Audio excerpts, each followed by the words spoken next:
Bonjour à tous, ravi de vous retrouver dans cette nouvelle émission, l'invité de la semaine.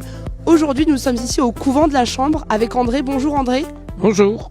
Nous sommes ici dans un magnifique couvent. Quand est-ce qu'il a été construit ce couvent, André ? Alors, il a été construit en 1365, au XIVe siècle, sur le don d'un terrain par Jean II de la Chambre. Il a proposé aux franciscains, qui étaient des frères mineurs, de venir s'installer à la Chambre. Combien on logeait de personnes à l'époque ici ? Alors, il y avait 13 moines. 13 moines. 12 et un gardien. Le gardien, c'était le directeur.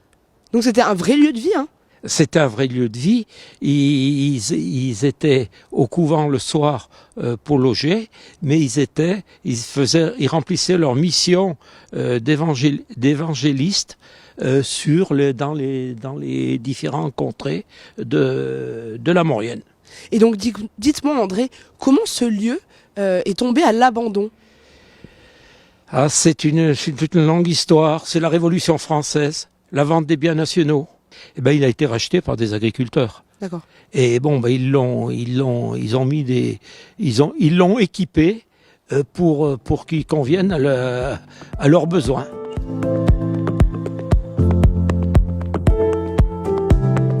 Philippe, bonjour. Bonjour. Vous êtes adjoint au maire à la mairie de la Chambre. Tout à fait. En charge du patrimoine. Et ça tombe bien, nous sommes ici au couvent de la Chambre, un bâtiment communal qui appartient à la mairie donc. Oui, qui appartient à la mairie, en pleine propriété depuis une dizaine d'années environ. Les derniers ténements ont été acquis par la municipalité précédente.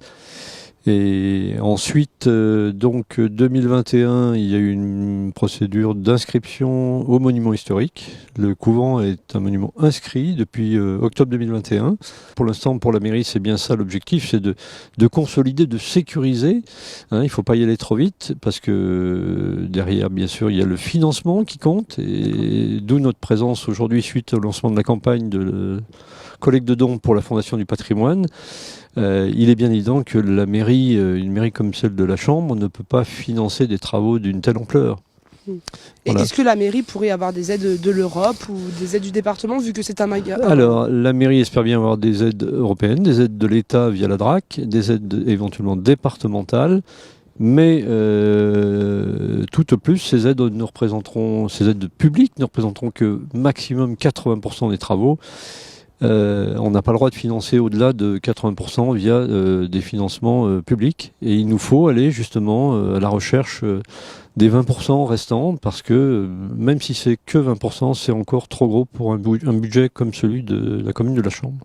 D'accord, compliqué mais pas impossible et potentiellement un monument qui pourrait apporter un beau reflet ici sur votre commune. Absolument, nous espérons beaucoup les retours en termes touristiques notamment. Et donc là, les visites recommencent puisqu'il y a eu notamment par 2 fois l'organisation des Journées européennes du patrimoine. Le 21 septembre, nous avons eu plus de 900 personnes qui sont passées visiter le monument. On commence à avoir beaucoup d'outils et on espère que sur le plan touristique, ça va se développer. Eh bien, c'est tout ce qu'on vous souhaite. Merci. Merci à vous. Isabelle, bonjour. Bonjour. Vous êtes la présidente de l'association Les Amis du Couvent de la Chambre ici.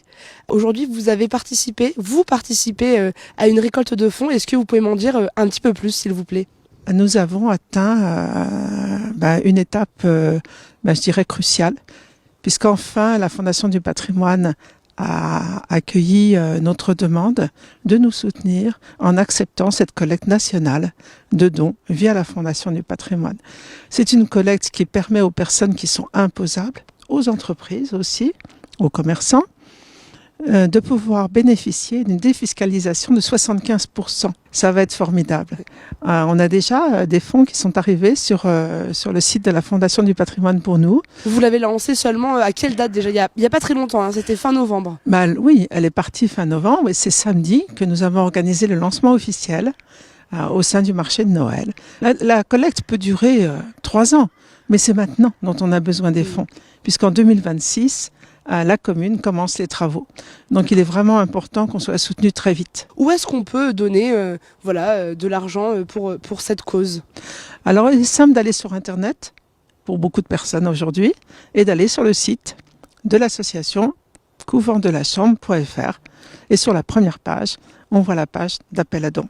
On est sur un budget estimé à combien pour cette rénovation? 400 000 euros. 400 000 euros. Là, l'appel à dons est de 400 000 euros. Et pour un budget de travaux de 400 000 euros, et l'appel à dons est de 50 000 euros. C'est-à-dire que nous, on vise que maximum dans les 3 ans, la collecte atteigne 50 000 euros. 3 ans, 50 000 euros, c'est faisable. Ça nous l'espère. Ça nous semble atteignable. Et puis avec un reportage Moraine TV, ça va vous aider? Ah, j'espère. Enfin, j'en suis sûre même. En tout cas, on appelle tout le monde à s'engager et à participer à cette récolte de dons.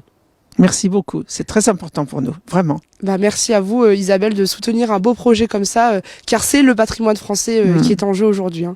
Merci à vous, merci à Isabelle et toute son équipe qui nous ont rendu visite ici au couvent de la Chambre. Et on compte sur vous pour cette récolte de fonds. Bonne journée à vous et à bientôt.